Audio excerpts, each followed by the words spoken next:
Well, among the many outcomes from the Republicans taking control of one chamber of Congress next month will be their ability to manage hearings and conduct investigations. Now, some Republicans want the Twitter executives involved in suppressing the Hunter Biden laptop story during the 2020 presidential campaign to come forward and talk to Congress about their decisions. Did Twitter suppress this story at the behest of the Biden campaign, or was there a push from a government agency? Joining me now to discuss this and more is Congressman James Comer. He serves on the House Committee on Education and Labor and the House Oversight Committee, where he is the ranking member, and in the 118th Congress, he'll be the chairman. He represents Kentucky's 1st District. Congressman, welcome back to the program. Great to be back. Thanks for having me, Tony. And congratulations on being named today the chairman of the committee in the 118th Congress. Thank you. I'm excited. We're going to hit the ground running. Well, I look forward to the work that you'll be doing. Now, let me ask you this question. What are you hoping to learn by calling Twitter executives to testify about the Biden laptop story?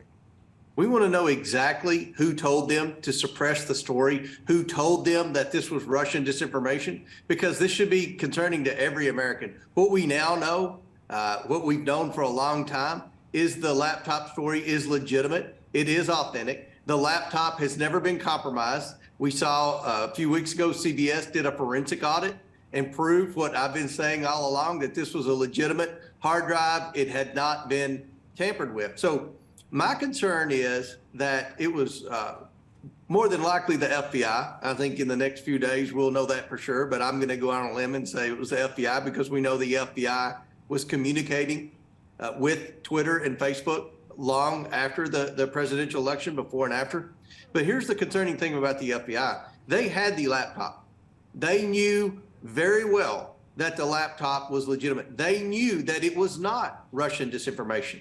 Why would then anyone from the federal government go to social media companies and pressure them to suppress that story? Now, I understand why the Biden campaign did it, and I understand why the Democrat National Committee did it. I expect nothing more from them. I'm not worried about them right now. I'm worried about the fact that people employed by the government would do such a thing. And now we know that Twitter's main lawyer, who was cheering this decision on, encouraging Twitter to ban it, was a former attorney, former counsel for the FBI, who had their fingerprints all over the Russian nonsense that they harassed President Trump from over the first 2 years. So we've got a lot of concerns about the fact that the DOJ and FBI has been weaponized and politicized, and this is more evidence of it. Of course, for the Biden family investigation, the contents of the hard drive is very important. It shows evidence that would lead anyone to believe that not only did Joe Biden know about the influence peddling, but he was also a part of the influence peddling.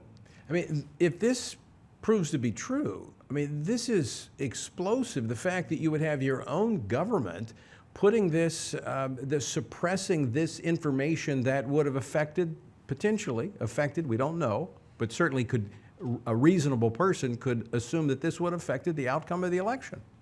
Yeah, I mean, the media made Joe Biden out to be an ethical guy who was going to unite America. Obviously, he campaigned on that. Lots of campaigns are going to campaign on that. So again, I'm not faulting Joe Biden for campaigning on being an ethical guy, someone who's going to be a uniter, not a divider. But here we have the federal government taking part in this, knowing that the contents of that hard drive would prove that Joe Biden is corrupt. They would know that Joe Biden has lied to the American people about his knowledge of his sons and his brother's shady business dealings. So I do think that it would have had an impact on a lot of voters if they really knew the extent to what Joe Biden's family has done to profit off of his name and his position in the government over the past decade. I mean, this sounds like the FBI under J. Edgar Hoover. I mean, are we going to see a reform of the FBI if this proves to be true?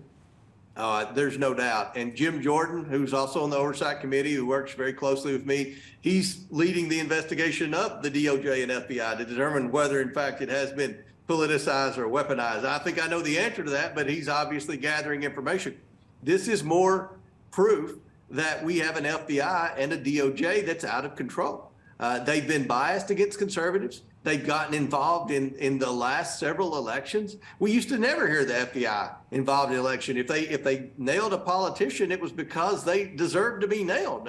Now we've got, biased FBI agents like Peter Strzok, like Jim Baker, who are making decisions that are impacting the outcome of elections and censoring conservative speech. This should be a concern to everyone who cares about the First Amendment, everyone who cares about civil liberties.